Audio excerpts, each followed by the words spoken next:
Elie Cohen, bonsoir. Vous êtes Bonsoir. économiste, directeur de recherche au CNRS. Alors, Emmanuel Macron reçoit ce soir à Versailles 140 patrons du monde entier. Il y aura le patron de Google, Goldman Sachs, Coca, Facebook. D'abord, sur la forme, il a raison de recevoir comme ça au palais à Versailles ces grands patrons. C'est utile ?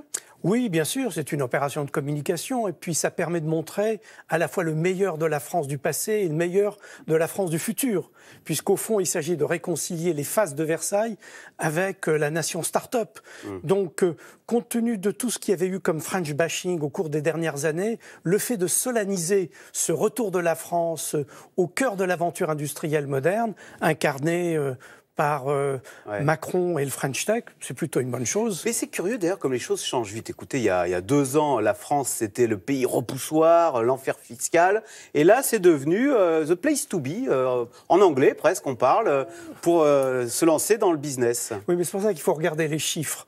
En fait, 2015 a représenté une nette amélioration par rapport à 2014 en matière de flux direct d'investissement en France. Ouais. Et 2016 a représenté une nette amélioration par rapport à 2015. Donc si on regarde, en fait, il y a une amélioration assez régulière des investissements réalisés en France. Il faut savoir aujourd'hui que, en gros, les entreprises étrangères en France ou sous contrôle étranger, ça représente à peu près 20% de la valeur ajoutée, 30% des exportations.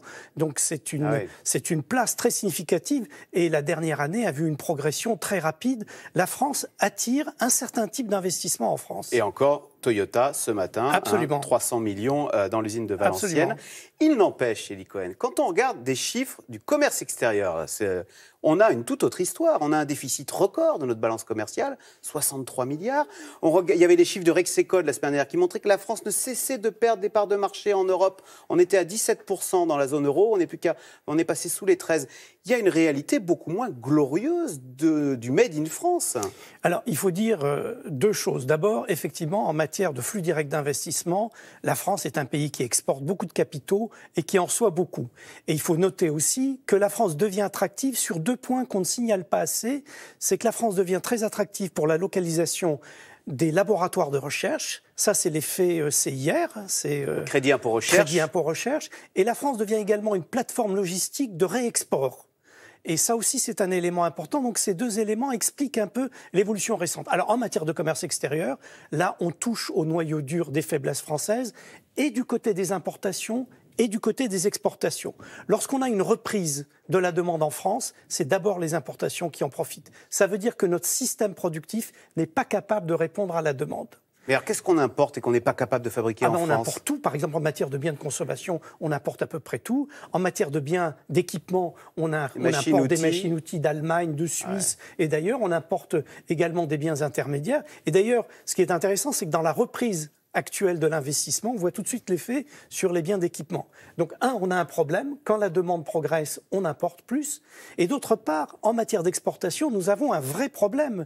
Nous n'arrivons pas à faire face aux augmentations de la demande extérieure parce qu'au fond, notre spécialisation est devenue très étroite. Il y a 3 secteurs dans lesquels nous sommes bons. Le reste, on est assez mauvais. C'est l'aéronautique espace, la pharmacie cosmétique et le luxe. Si vous enlevez ces 3 secteurs de nos chiffres du commerce extérieur, le reste, c'est pratiquement rien. Donc, avec le temps, notre spécialisation s'est beaucoup rabougrie. Premier élément. Deuxième élément, en matière de services également. Nous sommes très dépendants de notre performance en matière de tourisme. Il suffit que pour des raisons extérieures, notre performance se dégrade et c'est nos chiffres du commerce extérieur, du tourisme qui s'effondrent. Si vous ajoutez à ça une mauvaise saison en agriculture, ce qui a été le cas au cours des 2 dernières années, et une hausse du prix de l'énergie, ce qui est en train de se passer actuellement. Vous avez un déficit commercial record. Il n'empêche, la France s'est engagée, et ça avait commencé sous François Hollande, sur la bataille de la compétitivité. Quelles sont les clés ? D'abord, est-ce qu'on peut être compétitif sur tous les secteurs ? Est-ce qu'il y a des choses à régler au niveau, je ne sais pas moi, des coûts, des salaires ? Ou est-ce qu'il y a des secteurs où il faut mettre le paquet parce que là, le Made in France peut rayonner au niveau mondial ? Sur la compétitivité, c'est très simple. La France a en gros la spécialisation de l'Espagne avec les coûts de l'Allemagne. Ah, ça ne peut pas marcher. Qualité espagnole, prix allemand. Ouais, donc, c'est pas terrible. Non. On a une spécialisation productive qui est plutôt du type espagnol, c'est-à-dire moyen bas de gamme, et on a des coûts salariaux qui sont des coûts salariaux de type allemand ou nordique. Donc il y a 2 solutions possibles. Ou nous abaissons nos coûts pour les aligner sur notre spécialisation. Là, ça veut dire baisse des salaires drastique. Drastique, et ça c'est impossible, c'est inacceptable. Ou bien nous montons en gamme pour justifier nos salaires. C'est-à-dire qu'il faut qu'on fasse plus de recherche, plus d'innovation, qu'on fasse plus de qualité, qu'on conquiert plus de nouveaux marchés. Et donc c'est l'immense défi. Tant qu'on aura ce désaccord entre nos coûts d'un côté et notre spécialisation de l'autre, on restera encalaminé dans cette situation. Mais comment fait-on pour du jour au lendemain avoir la Dutch Qualitat, comme on dit ? Ah non, ça ne sera pas du jour au lendemain, ça sera justement une montée en gamme progressive.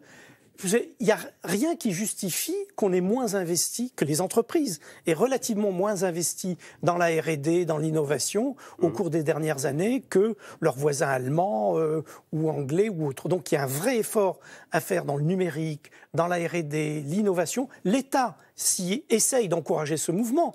C'est toute la politique, notamment des aides à l'innovation, du CIR, etc. Il faut croire qu'on n'en fait pas encore assez. Et puis, notre système productif a beaucoup vieilli, l'âge du capital est élevé, on n'investit pas assez dans les robotiques, et là, c'est toutes les promesses de l'industrie 4.0. Paradoxalement, je dirais, nos retards sont notre atout, parce que on peut sauter une génération. On peut sauter une génération, on peut se mettre à investir avec des nouvelles technologies, et il se trouve qu'on a des compétences, on a des entreprises fabuleuses comme Dassault Systèmes et autres qui peuvent nous aider à prendre ce tournant. Mais un exemple très concret, à Rodez, dans l'Aveyron, il y a cette usine Bosch qui est spécialisée sur les moteurs, enfin qui fait des pièces pour les moteurs diesel. Quel avenir voyez-vous pour le bassin industriel, entre guillemets, de Rodez ? Que peut faire cette usine Bosch ? Bon, d'abord, il y a toute une série d'autres produits d'électronique automobile qui peuvent être développés. N'oubliez pas qu'on est à la veille d'un basculement formidable dans le domaine de l'automobile, avec la numérisation de l'automobile, la voiture autonome, etc. Donc il y a, si vous voulez, à l'avenir, il y aura de plus en plus de technologies numériques dans l'automobile. Donc il n'y a pas simplement des logiciels, il n'y a pas simplement de l'intelligence embarquée, il y a également des composants industriels. C'est ça la nouvelle industrie. C'est des composants, c'est de l'intelligence, c'est du service, c'est tout ça qu'il faut recombiner. Et là, il y a toute une série de développements possibles. Et puis, il y a surtout ce phénomène massif. Ce qui va être clé pour l'avenir, ça va être les batteries en particulier. Or, nous n'en produisons pas du tout. Et tout vient d'Asie. Tout vient d'Asie. Et nos industriels n'ont pas l'air de se soucier de ça. Donc, il pourrait y avoir, par exemple, un effort dans ce domaine qui soit mené. Alors, justement, le slogan de la soirée de ce soir à Versailles, c'est « Choose France ». Venez, vous, du monde entier, investissez en France. Alors, on a l'impression que par moment, il y a des bons et des mauvais investissements. Qu'est-ce qu'il faut penser quand les Chinois investissent chez nous en rachetant nos entreprises? Est-ce qu'il faut se réjouir ou se lamenter de voir les Chinois racheter le Club Med, d'entrer au capital de PSA, d'Accor, même de Air France, ils ont pris 10%. Qu'est-ce qu'il faut en penser? Alors, vous soulevez la vraie question, parce que quand on parle d'investissement direct de l'étranger en France, on confond deux choses très différentes. On confond le rachat pur et simple d'entreprises françaises, et là... Type Club Med. Type Club Med. Et on confond également la création d'usines de production ou la création de centres de recherche qui vont créer de l'activité et développer de l'activité. Type Toyota ce matin à Valenciennes. Type Toyota ce matin. Eh bien, il faut prendre l'habitude de distinguer ces deux éléments. Or, nos statistiques sur les investissements directs confondent ces deux-là. Par exemple, la très bonne performance, je crois, de 2015, c'était dû au rachat de Lafarge par les Suisses. Bon, donc si vous voulez, si nos statistiques s'améliorent parce que nos fleurons industriels partent les uns après les autres sous contrôle étranger, ça ne va pas du tout. Donc ce qu'il faut valoriser avant tout, c'est la création d'activités sur notre sol qui s'exige d'activités de recherche, d'activités de production, de services, de base logistique. Il faut développer les créations sur notre sol. Voilà, et donc on a bien raison de se réjouir de ces 300 millions investis ce matin à Valenciennes par Toyota pour produire un deuxième véhicule en plus de la Yaris. Merci beaucoup. En plus, ça fait la preuve qu'on peut produire des petits véhicules en France. Voilà. Merci beaucoup, Elie Cohen, directeur de recherche au CNRS. Merci. Vous restez avec nous tout de suite. Caroline Roux, c'est dans l'air, des prisons bloquées dans toute la France. Les gardiens protestent contre la dangerosité de leur métier après plusieurs attaques perpétrées par des détenus radicalisés notamment. C'est dans l'air est intitulé ce soir « Radicalisation, nouveau poison des prisons ».